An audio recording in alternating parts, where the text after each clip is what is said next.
obviously, we've spoken before. Danielle Hill is joining us now. Firstly, welcome, Danny. Thank you very much.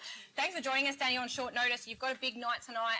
We really appreciate your time, firstly. But before we get into your big night, you've already started with a winner. How good? Yeah, super. Mr. Cheese done things wrong last week, didn't appreciate cover, but he had the cover behind the best horse and didn't appreciate it. So tonight I elected just to sit him up. It wasn't pretty, but he got the job done, and that's the main thing. Lockie and I mentioned before, you obviously opted to drive this horse quiet and look after him because you obviously knew he had the ability to win the race, and that's the way it panned out, and he won it. You don't have to win by a flash margin, but he did it pretty easy in the end. Yeah, I just thought sometimes the middle distance can see some of our horses out, especially because we don't race over it very often. And I thought if I can see him up and give him enough breathing time and just get him to settle that he can run some solid quarters. I know the times weren't overly quick, but still he did what he had to do. Yeah, for sure. All right, let's move into the main one. So obviously your next drive will be the 3-year-old Pacing Fillies Southern Cross Series final. This is sponsored by Alabar. Thank you to Alabar. Your drive in this is Elegant, which was really, really impressive last week in the heats. She was very cruisy last week. She just got to the front, just loped along. Her times were great. She was actually a second quicker than Cobber. For sure. So I was so impressed with her. Never pulled the plugs, just sat there and just said, let's extend a little bit, and she just had all the answers. Bit of a sticky draw, but I don't think you can never be too confident. I mean, it is a race and anything can happen, but she's clearly got the ability, so you know she can make mid-race moves. She can do whatever. She's so versatile. Yeah.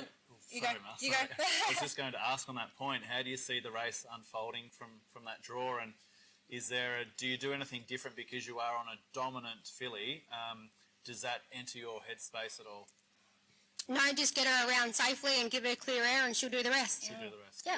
Jeffrey Webster, obviously, we can still call him a local. He's from South Australia. We're still going to claim him.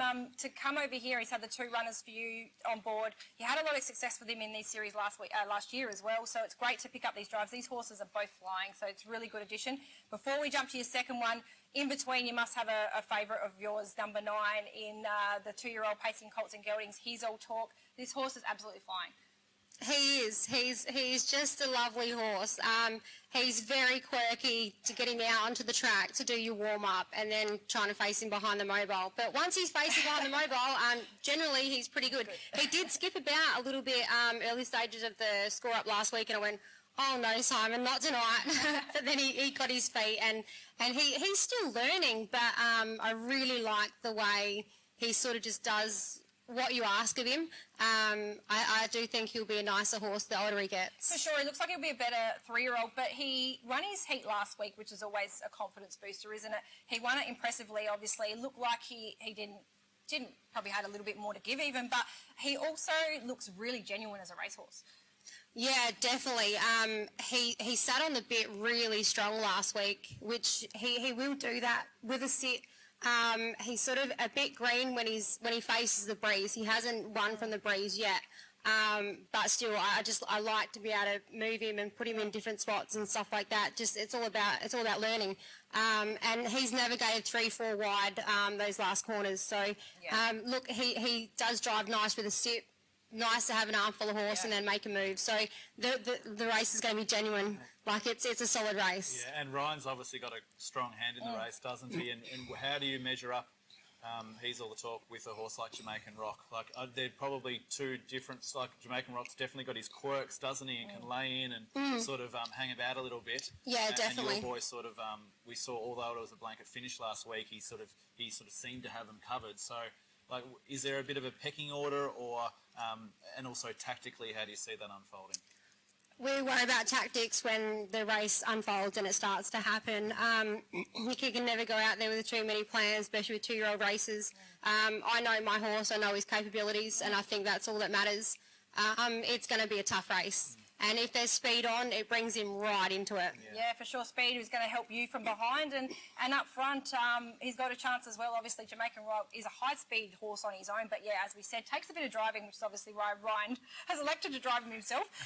Also a good thing. So you can move on to Cobber in race 6, which is a 3-year-old Pacing Colts and Geldings final.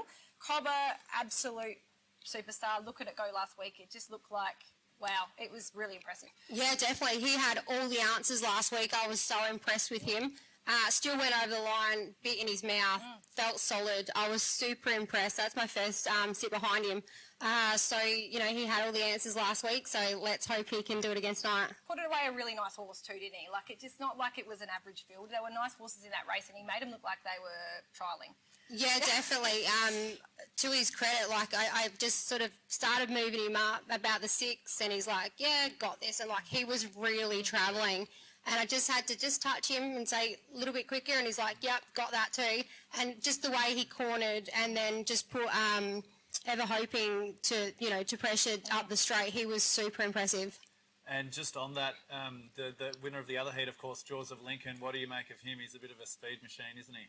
Oh, look, he's a lovely horse, and I was lucky enough to actually sit behind him a few runs ago, and I know his ability. It's going to be a really good match race, no matter who ends up where at the start. So, yeah, they're two very, very good horses.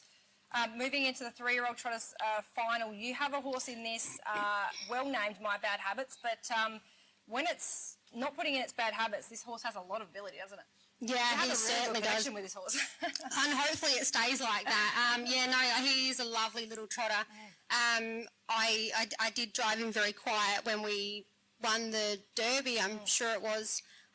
We didn't have any early speed, but that was okay. I just let him follow them around and got clear air about halfway down the back and just sat there and off he went. So it's nice when you're that confident. Obviously tonight it's a little bit harder, but you know, as long as he does everything right, he'll be a good challenge. And talking about challenges, this horse really in the last is race 8 is the 2-year-old trotter. So far doesn't seem like it's a challenge at all. What a beautiful trotter! Does everything right. Looks safe, looks like a really nice, and loves the mobile. This horse, Jill Nelson's done a great job with both of these horses, obviously the runner-up as well. But Skew Weave, hasn't it been a delight from the start? Like, what a good start to its career. Yeah, she's always just been one of those horses that just trotted. I remember even when Dad broke her in, she's just so cruisy, so well-mannered, and she's brought that all the way through, you know, through her preps, and you know, to her credit, she's handled standing start and then also mobile. So, yeah, look, she is lovely. She seems really foolproof. But she's got a good test tonight. There's an interstate runner, and clearly that can run some quick quarters. So that might test her. But to her credit, last week, even when Centillionaire come around, she sort of kicked along because I was a little bit unsure how much I had left. I saw you look over your shoulder and look who it was and look that you're like, I've got this covered. And I saw you just go, yep, you're all right, girl. And you just sat and gave her a little switch and she just extended. Yeah. You didn't really have to do much at all. It looked quite easy. But I did see you have a look and go, okay, it's making ground on me and, oh, no, I've got this covered. And she just gave you more as you asked. It's exactly, really genuine. exactly. Yeah, she did. She lifted herself and I thought that's nice because it's still within her to show a little bit more speed. But she might have to... you know, put out something else tonight. If Sequence does trot the whole way, it's going to be a really good challenge. Sure. Yeah, with a horse that's sort of new to the pool, I guess, like Sequence, do you go back and look at any replays of it and get a bit of a feel for what kind of horse it is? Do you analyse sectional times, or do you just worry about your own horse? I do like to worry about my own horse, but I have probably analysed more sectional times the last couple of days of what I've probably done in years. But, you know, the thing is, I suppose the 2-year-old trotters' aim in the game is just trot. If you trot, you're half a chance. Yeah. And I know my girl's ability, so we'll be out there to give it our best shot.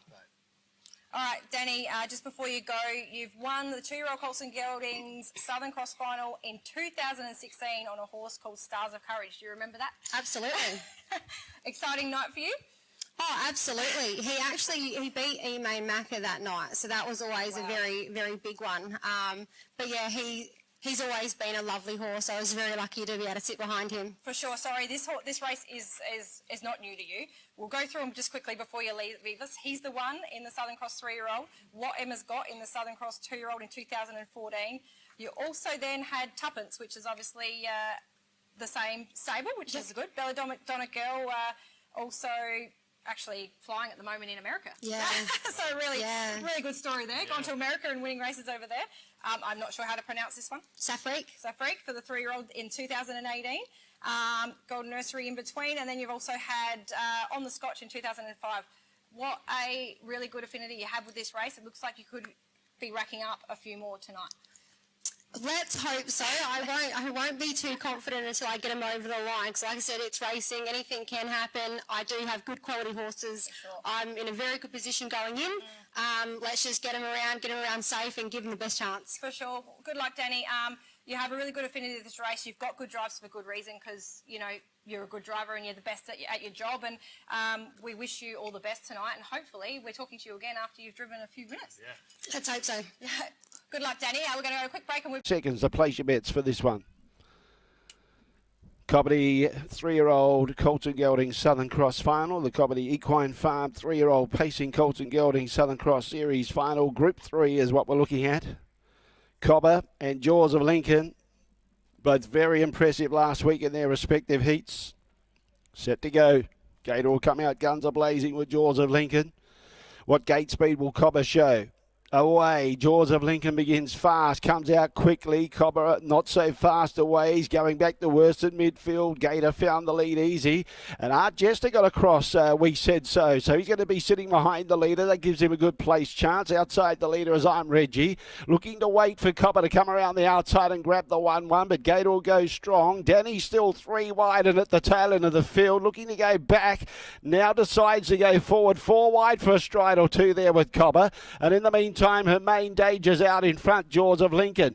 Danny's going to try and press forward. Wayne's got to leave his position. Going forward, is it? Yeah, looks to be going forward now, ever hoping. So he leaves the 1-1. He's going to go and get outside the leader and then take the sit behind Cobber. Therefore, I'm Reggie will end up following the 1-1. We said so. 3 back the inside. Major Joel 4 back the inside. Following those 3 was Party at the Beach. On its outside was Monsieur Still. And at the tail end of the field, racing one off as they go down the back was Heston Blue Street.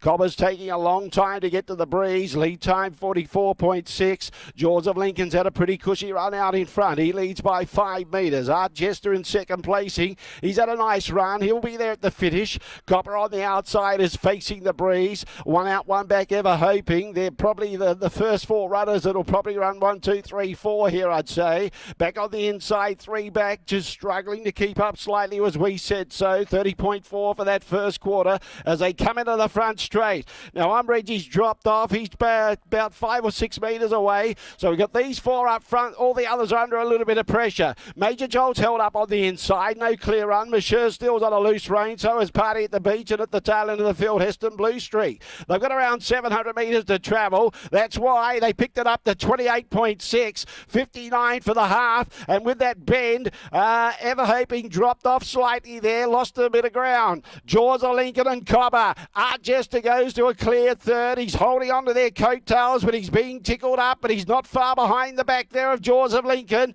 And then a margin to Ever Hoping's about 15 metres away, 20 metres to the other. Here we go. It was a promising match race on paper, and that's what we're seeing live. 27 for the third quarter. Jaws of Lincoln on the inside. Cobber on the outside. Art Jester's only 7 metres away in third placing. Jaws of Lincoln got a long neck to a metre in front of Cobber. Danny's getting serious. Jaws of Lincoln lifts. Cobber's lifting as well. He's coming at Jaws of Lincoln. Cobber on the outside. Jaws of Lincoln. Cobber! Cobber got there by a nose in front of Jaws of Lincoln. Third was Art Jester. Fourth placing behind those was Ever Hoping. A long margin to Party at the Beach. Major Jolt. Then Heston Blue Streak. Underneath it was I'm Reggie. Out by Monsieur Still. The last one was We Said So.